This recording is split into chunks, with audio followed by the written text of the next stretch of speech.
read a lot of articles about the subject, and I would say that if a woman were explaining it, frequently I've read stories where a woman at a very young age, so probably before she becomes sexually active, is taken usually by, and frighteningly, by another group of women. It's not necessarily something done by a man.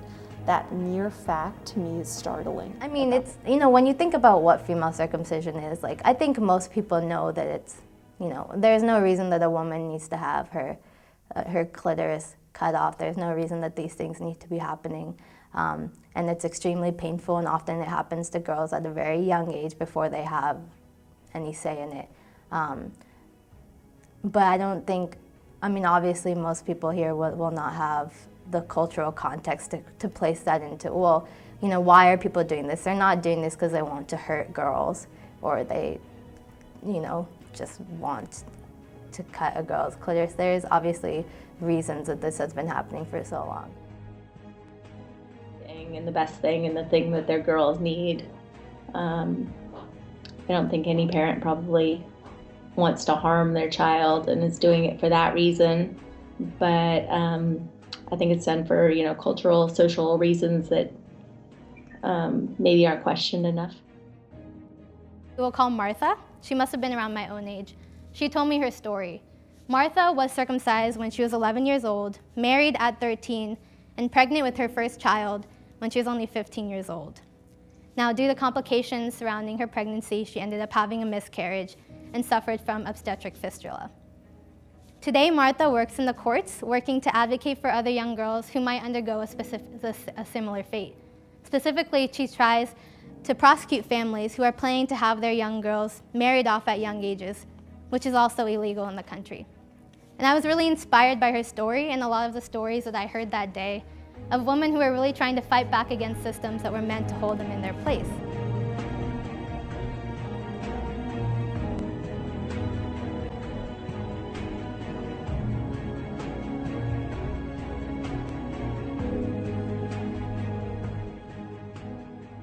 There are some people who use religion as the answer. We do this for religious practices. We care so much about our women and about their purity and their innocence, and we want them to really be able to adhere to certain religious practices.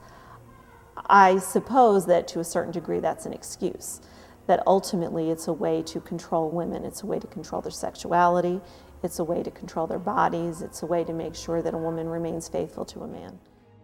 But having said all that, it does have its roots in some religious beliefs, or at least people believe it. I think there's nothing in the world that's more difficult than to change than something that people connect to religion. And even if it's not a perfect connection, and it's not, it still is something that people are not easily going to change. People don't change their religious beliefs overnight. And we certainly don't change our cultural beliefs overnight. Perhaps cultural might be a better connection than religious.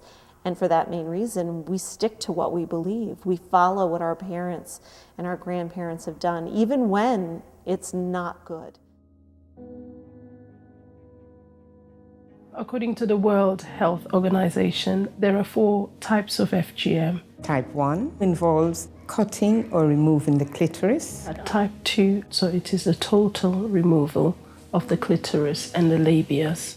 Type 3 FGM is total removal of the clitoris, total removal of the labia minora and labia majora.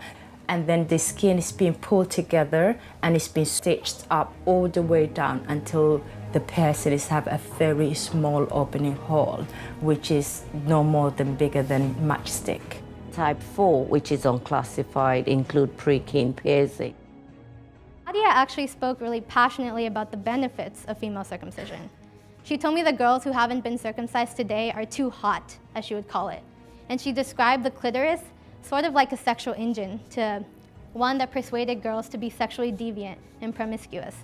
So maybe these girls would go out and choose multiple partners, or even bring home a man that they wanted to marry, instead of consulting their families.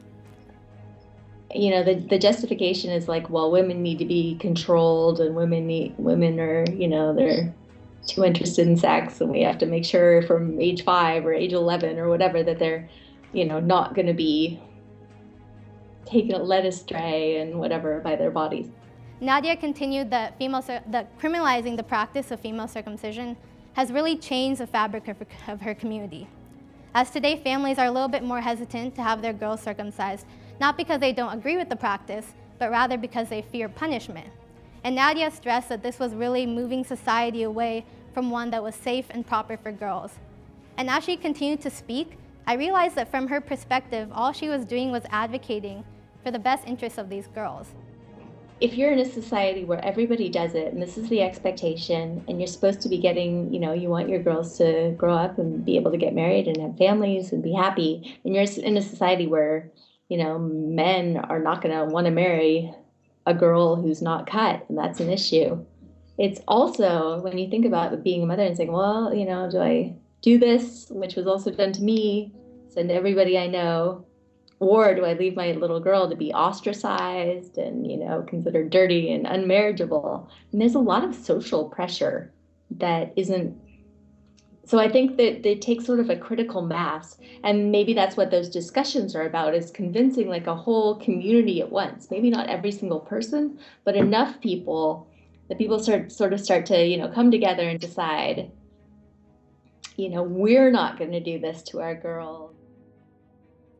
And as she continued to speak, I realized that from her perspective, all she was doing was advocating for the best interests of these girls.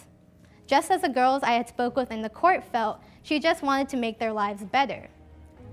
And that's when I realized that these stories, these women, were really representing two sides of the very same coin, interpreting and appreciating this practice very differently, but based solely on their own experiences. But oftentimes when interventions are made by foreign organizations, the perspective seems to be that cultures somehow need fixing. And we start to toss around terms like trying to progress cultures and trying to modernize cultures. I'm reminded of the work of author and anthropologist Sally Mary, who says that culture is seen as an opposition to human rights.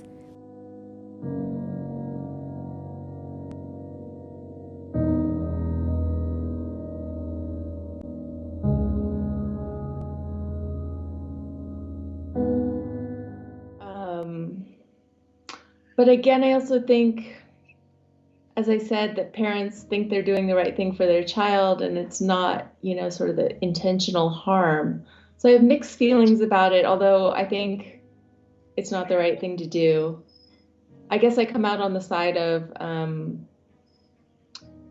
that it's a human rights violation, but I think the strongest argument for that is the sort of lifelong health effects and those problems that actually, parents may think they're doing the right thing, but they are harming their children, physically harming them, whatever, the society says about it and how accepted it is.